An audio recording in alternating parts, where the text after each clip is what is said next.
Hey everybody, it's Fireman here. I am bringing you a video explaining my game settings for Battleborn. Now, I think a lot of people overlook the game settings, and I think that's a big mistake. The number one settings I think you'll really need to do is your controller settings. I don't really like the default controller setup for Battleborn, and you're able to customize most of it. So I'll show you my controller settings as well as my game settings. But before we get to the controller, let's look at the game settings. So if you press Start and go to Options in Battleborn, and scroll down to the bottom of the page, you'll see this.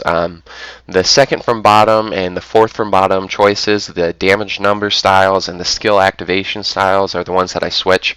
So the damage number styles tells you, or that changes the damage display on Battleborn. The default setting will show you the cumulative damage you've done, and by that I mean your first shot. If you're doing 100 damage per shot, your first shot it'll say you hit 100, and so long as you hit your second shot quick enough, then it'll say 200, the third shot will say 300, and so on and so forth. The reason I don't like this is if you're in a heated battle, it gets real hard to tell how much your individual shots are doing, because you have to do the math, and you can't do the math that quick. The reason why this becomes a problem is if you're trying new gear out, or you're trying a new way of leveling your character, and you want to see how much each individual shot is doing, you're going to have a lot of trouble.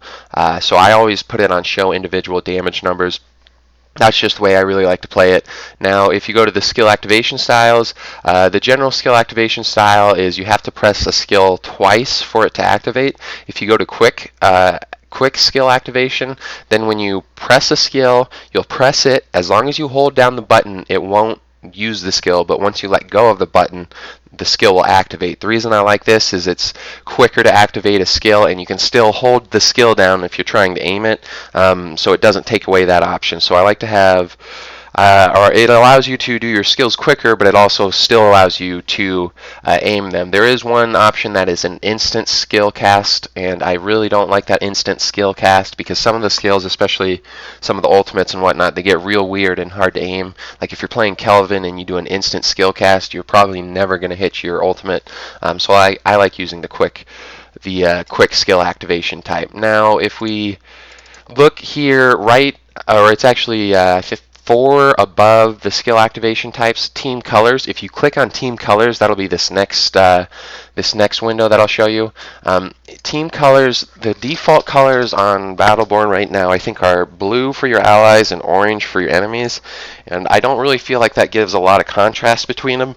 When Battleborn first came out, the default was this. It was green and red. So if you go into your team colors settings right here, I would change the ally team color to green and the enemy team color to red. Make sure that you press A on apply changes below it, otherwise you won't get those changes. But when your allies are green and the enemy is red, it's very easy and it's very intuitive to see who's on your side and who's on the enemy team. A lot of people change their colors to real weird stuff in this game, and I don't understand why. It gets real terrible to watch in videos. Some people have enemies as green. That makes absolutely no sense. I don't like watching other people's videos of Battleborn who have weird colors just because it really screws with your head. It just doesn't make sense. It makes it hard to watch, hard to understand exactly what's going on. But green and red is very easy to understand, and that's basically the standard for most games. I can understand you keeping your allies as blue, but I prefer green. That's just my personal preference. So now let's go to the controller. And now for the controller, this is very important. The one thing that I want all of you to understand is when I play, I use what is called the Walshy Claw. The Walshy Claw was something developed by one of the first MLG pros ever. His name was Walshy, played for Final Boss and Halo. This was during the heyday of MLG, where MLG players could clear 6 digits in a year just by playing video games. They made really good money. A lot of that had to do with the fact that Halo was just an incredible game to play competitively. There's really never been a game like it. Overwatch is alright, but I don't think you can really compare Overwatch to the competitive play of Halo. Halo is just something else. It was great. It's kind of gone way downhill, everybody knows that, but Halo 2, Halo 3, they were great. Halo 1 was great too, but MLG wasn't around for Halo 1. But anyways, let's go ahead and look at my controller setup. So the number one, or it's numbered in Battleborn, which is kind of weird, so you got to look at the numbers that are down below and then the numbers that are on the controller here. So number 1 is your left bumper. I have that as jump. I made a video of called Darius, and I said you need to have bumper jumper. This is what I mean. Use your jump as left bumper. The reason being, when your jump is on left bumper, especially in Battleborn, because in Battleborn jumping around is super useful. In Halo, you wouldn't want to jump until you were almost dead, so you'd make people miss that final headshot. But in Battleborn, you want to jump around a lot more simply because you don't jump very high, and so it gets a lot harder to shoot you. In Halo, you would jump super high, so it would be easy to shoot you when you were jumping, but in Battleborn, that's not the case. Number 2 is just secondary attack. I keep that the same. 3, 4 didn't change that. 5 didn't change that.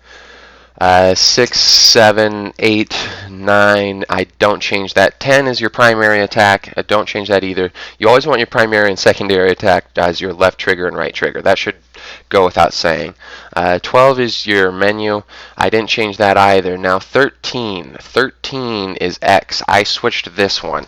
This one is my skill number 1. The reason why I want to have my skill on X is because when you're using the claw, maybe I didn't go into this in enough detail before, but you don't put your index fingers or your pointer fingers. Your pointer fingers are not what you use to hit your primary and secondary attack. You use your middle finger, and then that leaves your pointer fingers to be on your left bumper and right bumper. However, when you're using the claw, your right pointer finger will also hit X, Y, B, and A. The reason why you do this is you can still aim while you use these skills. So my pointer finger, it's very easy for me to hit Y and X. B is a little harder. A is a little hard too. But Y and X, it's very easy for you to hit with your pointer finger if you've got your middle finger on your right trigger here. And I say easy once you've done it for a while. If you try to use the claw, you're going to kind of decrease your efficiency at first because you're just not going to be used to it. It's going to be a little weird aiming. It's going to be a little weird holding the controller. But if you get used to it, it's really going to help you out. So I have X as a skill specifically because X is the second hardest button to press here. I like to have Y as my reload, simply because I feel like I'm going to reload more often. That might not be true specifically in Battleborn because there's a lot of melee characters too, but I like having X be that skill because I'm going to press X a lot more often than something like B. B I have as my ultimate.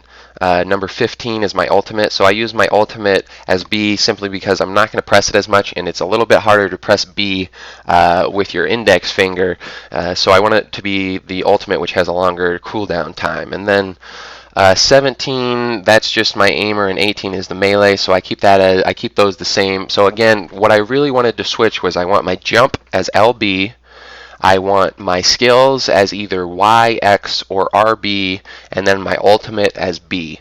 You can kind of switch these up to have them in any way you want, but you really need to understand the reasoning behind it, and the reasoning is all based on the fact that you want to be able to aim while you do anything. Anything you're doing, you want to be able to aim, and the only way you can do that is if you use the claw. And so again, with the claw, your middle fingers are the ones that do the secondary trigger and the primary trigger. Your index fingers, you have them just hovering on LB and RB, and then when you need to use A, X, Y, or B, or for PlayStation, I guess it'd be, triangle, circle, X, and square, you'll do those with your index finger as well. So if you really want to get good and you really want to sort of put your gameplay a little bit over the top, maybe practice this for a while, see how it turns out for you. I've been doing it for a very long time, so it comes as second nature to me, but it does give me a huge advantage, especially like in Battleborn. Unlike most other games, your secondary attack, you really need to use it while jumping a lot of the time. Like when I'm playing in Umbra, I can jump around and do my secondary attack, and I know nobody else who plays can do that because they don't use the claw. So, or they don't use the claw and they don't use bumper jumper. I also know that nobody else can really aim all that well while using skills, but I use the claw, so I can. So it gives me quite a bit of an advantage, and this can be used on any game. It's not specific to Battleborn. I use this on Overwatch, I use this on Halo, and actually the game that I learned this on, the game that forced me to learn this, was Gears of War. If you've ever played Gears of War, the wall bouncing in that is great. I'm not that great at Gears of War, but I learned the claw just so I could wall bounce and still aim, and that's a really useful skill in Gears of War. But like I said, if you can learn this claw, it'll really help put you over the top.